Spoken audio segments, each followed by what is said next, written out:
What is going on, guys? Welcome to the Cincinnati Reds 2018 MLB The Show 18 franchise series. Welcome back to those of you guys that watched the Detroit Tigers 2017 series. We did a lot of good stuff for the Detroit Tigers in that series. I'm actually really excited to get going with the Reds. They're about my 10th favorite team in the major leagues. I do have like a big list of teams that I like, just as long as you're not the Yankees or the White Sox, right? Am I right? So I do like the Reds. I do appreciate the Cincinnati faithful, the fans. They're one of the best fans in baseball. They deserve better. Joey Votto was quoted as saying as such in a recent interview. And, this season actually could turn out to where the Reds might actually surprise some people. They're not going to probably be a 68-win team anymore. Probably take a good step forward. Because they got a lot of guys in their prime, 26 years old, 27, 28. So they definitely do have a good makeup. They're just missing a few pieces to actually put them over the top. And that's kind of what we're going to do in this franchise. So in this episode, I'll just go over my thoughts on the roster, kind of like the direction that I see the Reds going in real life and in our series. And then when Operation Sports comes out with their official roster, then that's when we'll dive right into the season. So, and why I'm waiting for the rosters is because, guys, if you look here in the roster control, don't hit that button, hit the roster control, they don't have the real prospects. So, if you guys look, there is no Nick Senzel, third baseman / shortstop.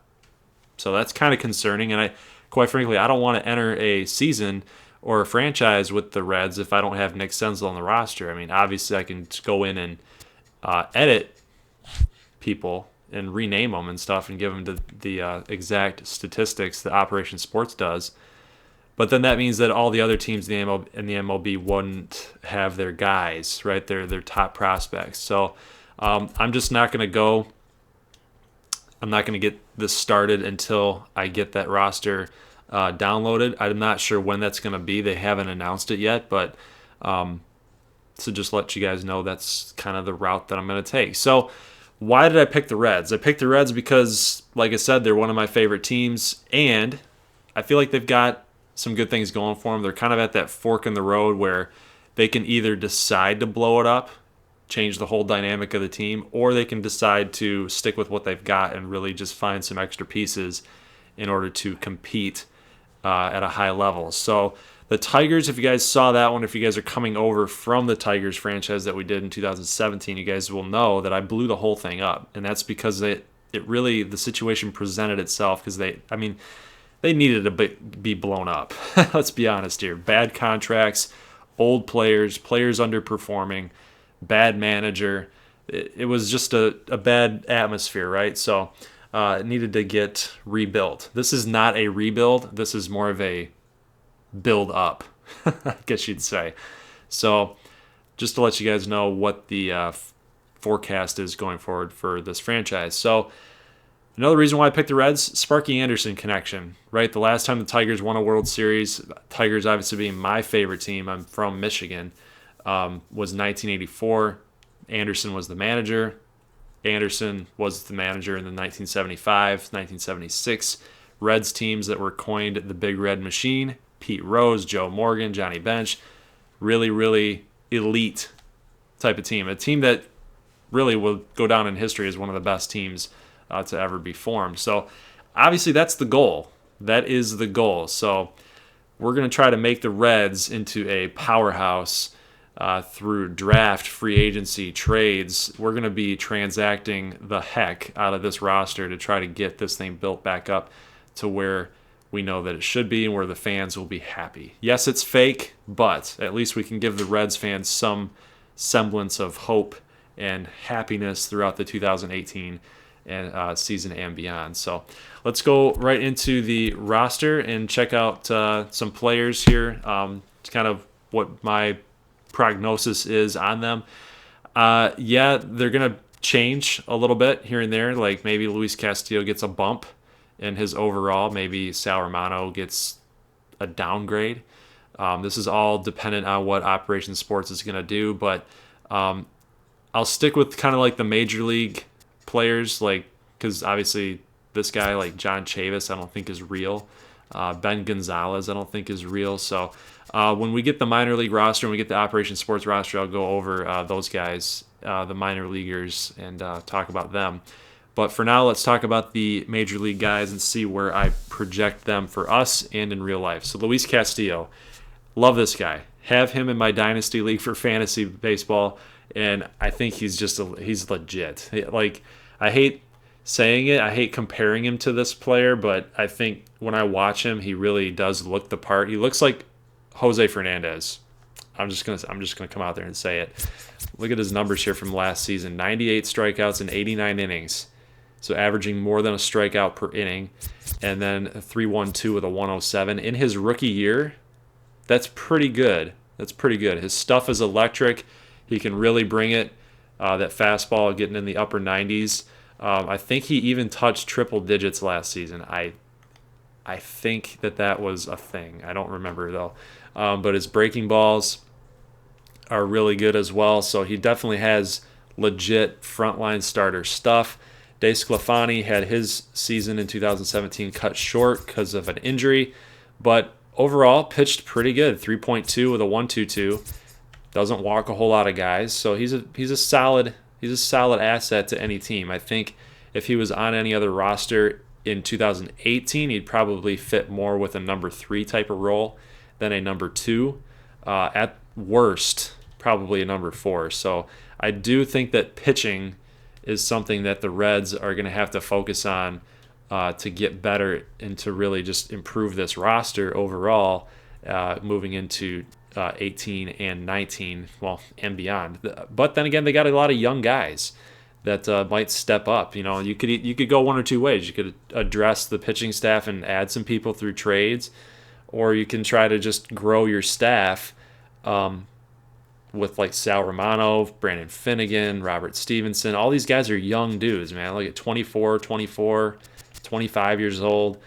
So they've got a young staff, and that's kind of what I like about them. So kind of like the Tigers with Bonderman, Maroth, and Robertson. Young staff. So and it eventually leads to long-term success. But Sal Romano pitched well when he got called up in limited action last season, 87 innings. Got to limit the walks, though. 37 strikeouts in 87 innings. Got to limit that a little bit. Maybe try to strike some more people out, I guess. 4.4 with a 1.4. Not too great, but all things considered, last season was a year where people were thinking that the baseballs were juiced. So in a high-powered offensive year, those numbers aren't too terrible. Brandon Finnegan, he's got walk issues. 84 walks in 16, 13 walks in 2017 in 13 innings. That's not very good, and I think Brandon Finnegan has to work on that if he wants to see some success in his career. 3.5 in 15, 3.9 in 16, despite all those walks. That tells me one thing. He knows how to get people out, but he's just struggling with the control. So I think that Brandon Finnegan could be one of those guys that just kind of just out of nowhere has a really good season, and then everybody's like, where did Brandon Finnegan come from? So if he can just fix that one part of his game with the walks, I think that he could be in line for a really nice career. Robert Stevenson, I'm not too impressed with Robert Stevenson right now. 53 walks in 84 innings. That is not going to cut it. So that's got to be addressed if he wants to have some success. Homer Bailey would be the last guy that I cover here for the staff. Not the same pitcher ever since he was injured. You guys can see that right there. 3.6, 3.4, 3.7, and then 5.5, 6.6, and 6.4. Like, that's not going to cut it either, guys. I hate to say it because Homer Bailey, a.k.a. Christian Bale, a.k.a. Batman, was really good for the Reds in his prime. And then just, after that injury, just really kind of derailed him. I mean, we can keep throwing him out there and giving him chances if you're Reds fans, and but eventually you have to come to terms with he might not be the same guy anymore. Hate to say it, but that's just the way the cookie crumbles. So relief pitching, probably going to have to get that addressed as well. Kevin Quackenbush, David Hernandez, some solid relievers, but I think that we can address that in this season. Rafael Iglesias, 86 overall right now, 28 saves, pretty good numbers. One of the most elite closers in all of baseball. I think it's just the team that he was on last year didn't win enough games and didn't have enough situations for him to be utilized. So Tucker Barnhart, 78, Mesoraco, 70. Obviously, these overalls might change, but Barnhart, it's kind of a high rating for him. 7 home runs with a 270. At catcher, to be a 78 overall, I don't know. Maybe it's maybe a 75, 74. But, he's just more of a defensive-minded catcher. Devin Mesoraco, I'm actually interested to see how he does this season. 25 home runs in 14, and then he got hurt with some hip issues in 15, 16, and then 17 he came back and in limited action kind of did what Mesoraco does. 213, 212, 230. So I'm actually anxious to see how he does this season, if he can take that step forward. Joey Votto, what else is there to say about this dude? Guy is a beast, absolute beast. Only 2 times in his entire career has he ever been under 300 batting average. One being that 255 season where he missed 100 games, and then the other where he missed it by 3 points. Only played 151 games, so I feel like if he played a little bit more, probably would have reached that for sure. But Votto is an animal, 34 years old. He's getting up there in age, so the window is starting to close on the Reds winning anything with Joey Votto. So hopefully we can make that happen for him, because he's been too good to the Reds organization to not bring a winner. Probably one of the most interesting Reds players for me this season is Scooter Gennett. Ohio-born kid, 27 home runs last year. He burst onto the scene with the Reds, but with Milwaukee, didn't really do too much, but he had some pretty solid seasons for a second baseman. But then all of a sudden, just wham, here we are, 27 home runs for him. So I think he really had an extra gear going for the Reds because he's from Ohio. I think that's what he needed for his career. So I'm actually anxious to see what he's going to do for the Reds in 2018 after that stellar year. Phil Gosselin, backup, just does what he does. Eugenio Suarez, third base, former Detroit Tiger, 26 home runs, 21 home runs, so back-to-back 20 home runs seasons for him. It's going to hit you about 250, 255-ish numbers. But 26 years old. Again, there's another guy in his prime, Scooter Gennett, 27. You can guys can start to see a pattern here. Jose Peraza, 23 years old. In limited action, 72 games last season, hit 324, and then he doubled the amount of games played and hit worse, so 259. So I feel like that number, that 324, got watered down with the more at-bats that he had. He almost had double the at-bats in 2017 and double the run production, so almost double the home runs. So it's basically everything that Peraza did in 16, just double that, and you're going to get 2017 numbers. So pretty interesting to see where he goes and how he does. But 23 stolen bases, that's pretty much his calling card, is his speed. 23 years old, definitely has a lot more room to grow. Adam Duvall, 30 home run type of hitter. It's going to give you 100 RBIs. Kind of reminds me of Randall Grichuk a little bit, just with a little bit more power. Just does not hit very well, but Grichuk has 30 home run potential. But then again, Duvall's 29 and Grichuk is a lot younger, so I think that's kind of where those two guys are comparable. Billy Hamilton, I love Billy Hamilton, but these numbers have got to get better if he wants to take the next step. 247 as a leadoff man, 226 as a leadoff man. The OBP is absolutely atrocious. 292, 274, 299. That is not good. 321 is okay, but like an elite level would be about 340, right? And if you want to be a top tier leadoff man, you want to see those numbers rise. But the stolen base is insane. 55 plus stolen bases in every season of his career, other than 2013, where he only played 13 games. And then even then, he had a stolen base a game. So, Billy Hamilton is the man. Maybe it was the team that he's on, not scoring enough runs for a leadoff guy. Maybe just not getting on base enough because 69 runs is not a lot for a leadoff guy. 56 runs, especially when you're stealing a ton of bases, right?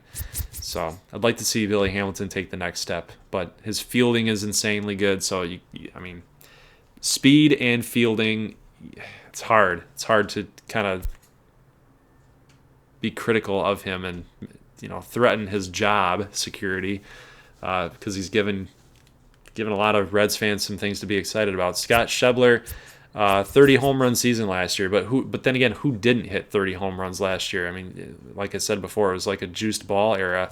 I don't know what was going on, but 233, you can hit all the home runs you want, but if you're going to be hitting 233, not on my team. Not on my team. I don't want that. I don't want 233 with 30 home runs. I just don't. I don't want Adam Dunn type of numbers.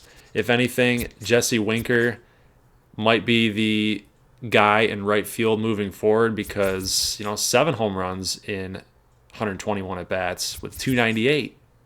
That's pretty good numbers. So good prospect. A potential for Jesse Winker. I think he might start splitting some time with Schebler. It'll be kind of interesting to see how that pans out in real life. So that is the Reds roster, guys. Hope you guys like this episode. Like I said in the intro, I'll be doing part number 3. This is part number 2. Part number 3 will be the actual gameplay of our first spring training game. And then from there, just let me know if you guys want to see more spring training games or not. And then if not, we'll just go right into the season. But I do want to wait on those Operation Sports rosters. That way I can start talking about some of our prospects and really get this franchise series going. So guys, leave a like if you like this thing, and if you're new to the channel, make sure you hit that little red button for subscribe or my logo. If you like it and you love it, you want more of it, that's what you got to do. So I will see you guys in the next one. Go Reds. Peace.